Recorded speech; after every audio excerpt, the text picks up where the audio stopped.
Domitéo.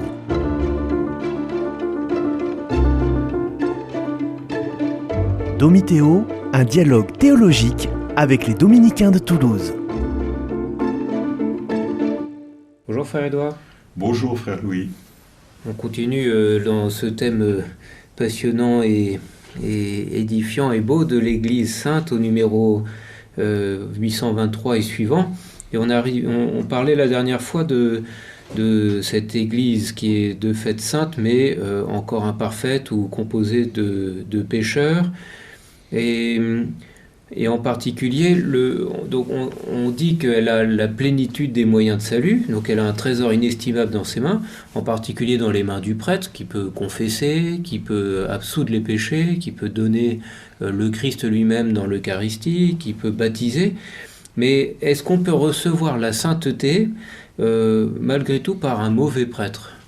Alors, la tradition est très ferme là-dessus, depuis les réflexions de saint Augustin, à cause du schisme des donatistes qui s'étaient séparés de l'Église, et la question s'était posée, donc des genres de cathares, si vous voulez, à l'époque, qui étaient plus purs que les purs et qui refusaient les gens qui avaient pu commettre des fautes, ce qu'on appelait les lapsis, ceux qui étaient tombés, qui avaient abjuré leur foi devant la pression romaine et qui finalement voulaient revenir dans l'Église. Et les donatistes donc n'en voulaient pas. Et au contraire, l'Église disait mais non, il faut accueillir les pécheurs et accepter les pécheurs. Et du coup, la question se posait, est-ce que les sacrements qui étaient donnés dans cette secte des donatistes restaient valables parce qu'ils étaient séparés de l'Una Sancta? Eh bien, il y a eu des courants qui étaient plutôt stricts, qui disaient non,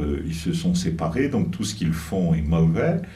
Et c'est là où il y a eu la grande lumière de saint Augustin, qui a été soutenue par le Saint-Siège de l'époque, le pape, qui a dit ici, quand Pierre baptise, c'est Jésus qui baptise, mais quand Judas baptise, c'est quand même Jésus qui baptise. C'est-à-dire que le ministre peut être défaillant, personnellement, moralement, pour ce qu'il est, mais cette fonction qu'il a reçue de Dieu reste toujours efficace et valable. Et donc, il ne faut pas tenir compte de la physionomie spirituelle du ministre, mais regarder à Jésus dans la foi. Et c'est vrai que quand quelqu'un se confesse, il ne s'adresse pas à un prêtre, il s'adresse à Dieu dans sa prière. Il dit « Seigneur, pardonne-moi de ce que j'ai fait, etc. » Le prêtre est seulement témoin, il écoute, et puis il donne au nom de Jésus « in persona Christi capitis », comme on dit dans la personne du Christ tête, l'absolution. C'est pas lui qui absout,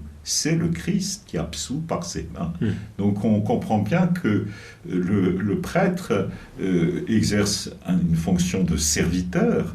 Il est au service de cette sainteté. Il a reçu une fonction, un pouvoir pour que Jésus soit présent au milieu de son peuple, comme il l'a promis, je serai avec vous tous les jours jusqu'à la fin du monde. Jésus a utilisé des moyens extrêmement concrets à travers l'appel et les ministres qu'il a institués pour que cette présence se continue au long des siècles jusqu'à son retour dans la gloire. Et est-ce que c'est mieux quand même si un prêtre est lui-même saint ? Ah ben bien sûr, tous les textes de l'Église invitent les prêtres, les évêques, à être conformes à ce qu'ils administrent, c'est-à-dire à être saints. Et c'est toujours très triste, évidemment, quand le ministre se relâche et perd cet élan vers la sainteté qui lui est demandé par son ministère au moment de l'ordination. Les formules sont très claires. Il s'agit d'être conforme à cet appel à la sainteté qui est le terme de cette action sacerdotale, presbytérale ou épiscopale, qui doit conduire donc les fidèles à être conformes au Christ. Ah oui. Mais est-ce qu'il y a une différence entre un baptême donné par un prêtre saint et un baptême donné par un prêtre un peu défaillant ? Alors non, du point de vue de l'efficacité de la grâce, c'est pareil.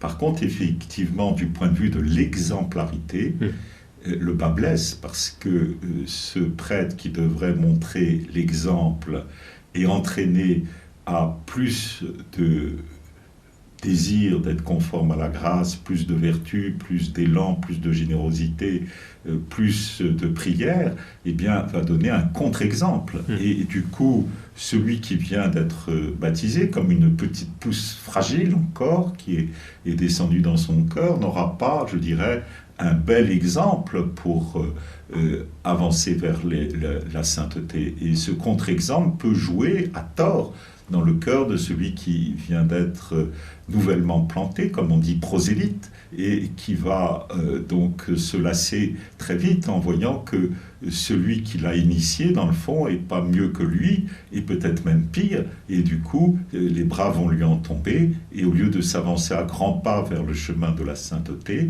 il va s'en écarter. Ah oui, ah oui. Oui, donc il y a un travail, même pour la hiérarchie, un travail à avancer dans la sainteté pour permettre que les fruits soient plus nombreux. Et oui, et c'est un peu comme quand on est plus visible, il faut être d'autant plus conforme. C'est un peu comme un phare.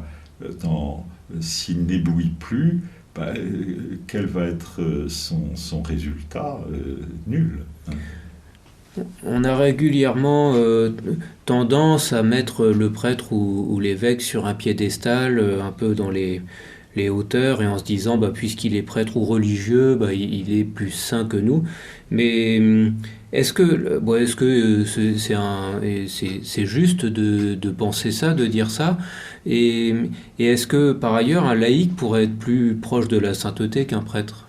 Alors bien sûr, oui, il n'y a rien qui l'empêche, et on se souvient des belles descriptions de Dante Alighieri dans ses descriptions de l'enfer, du purgatoire et du ciel, où en enfer, il met parfois des ecclésiastiques, voire même des papes, et il n'a pas peur de dire ils n'ont pas été conformes à ce à quoi le Christ les convoquait. Et donc, du coup, non, je dirais, même si la responsabilité est plus grande chez le prêtre et chez l'évêque, eh bien, s'il il ne prend pas les moyens pour que cette conformité soit à la hauteur, eh bien, il va déchoir d'autant plus. On peut le dire aussi d'un religieux.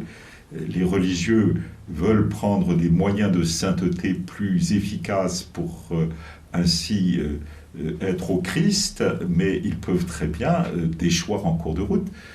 Et on a l'exemple très frappant au désert de Saint Antoine qui voulait, sans être prêtre, qui voulait être religieux parfait au désert, et voilà qu'il a eu une révélation d'un ange qui lui disait « Mais tu sais, tu fais beaucoup d'efforts d'ascèse, c'est très bien, tu te sanctifies, c'est très bien, mais l'ange lui dit « J'en connais un qui est plus saint que toi, et qui est à Alexandrie, dans la grande ville. » Et il dit « Mais qui est-ce? Ça m'intéresse beaucoup. » Il dit « C'est tout simplement le cordonnier. » Parce que le cordonnier, à chaque fois qu'il enfonce un clou dans une chaussure, il dit en même temps la prière de l'aveugle de Jéricho, « Seigneur Jésus, prends pitié de moi, pécheur », et il n'arrête pas de le répéter parce qu'il a beaucoup de chaussures à faire, et du coup, il est beaucoup plus saint que toi. On raconte toujours cette anecdote d'un ecclésiastique qui arrive au ciel, et Saint-Pierre lui dit « Mais attends un peu, il y a quelqu'un de beaucoup plus important que toi qui arrive. » Alors le prêtre est étonné, et c'est un laïc qui arrive, et Saint-Pierre le fait passer en premier avec courbette. « Bravo, très bien. » Et alors Saint-Pierre s'inquiète, mais il dit « Mais qu'est-ce qui se passe? Pourquoi moi qui suis un bon ecclésiastique toute ma vie, tu fais passer comme ça un laïc ?» Et Saint-Pierre lui dit avec un petit sourire, c'est que quand tu prêchais, eh bien, les gens s'endormaient, personne ne priait, alors que lui était conducteur de car, et dès qu'il se mettait au volant, tout le monde s'accrochait à son chapelet. Évidemment, c'est de l'humour, mais on comprend très bien ce que ça veut dire. Ce n'est pas parce qu'on prêche la sainteté ou la prière que nécessairement on obtient des conversions des cœurs, parfois des personnes qui sont édifiantes par leur proximité vis-à-vis des plus pauvres, des petits de ce monde, peuvent entraîner plus vite à la sainteté que des grandes prédications. Ah oui, oui. Donc en devenant religieux ou prêtre, on reçoit des moyens pour avancer plus vite peut-être, ou plus facilement, ou plus profondément dans la sainteté, mais ça ne veut pas dire pour autant que le prêtre ou le religieux arrivera à bien les utiliser et sera... Exactement. On n'est pas, avec la vie sacerdotale ou la vie religieuse, sur un toboggan. C'est-à-dire on n'aboutit pas à l'extrémité du toboggan avec un automatisme juste par le poids de ce qu'on serait. Il faut faire ce qui convient, et Jésus a averti, vous dites Seigneur, Seigneur, mais vous ne faites pas ce que je dis, et c'est ça qui est le plus grave, je dirais. Éloignez-vous loin de moi, dit même Jésus d'une manière très grave à ceux qui auront dit Seigneur, Seigneur, mais qui n'auront pas appliqué ce qu'il dit. Mais est-ce que ça vaut le coup, pour les auditeurs qui se posent la question de la vie religieuse, est-ce que ça vaut le coup quand même de rentrer dans la vie religieuse ou demander à devenir prêtre? Est-ce qu'il y a un intérêt particulier quand même? Eh bien, c'est sûr qu'en prenant plus de moyens de sainteté, on a quand même une portion importante du peuple de Dieu qui y est parvenue.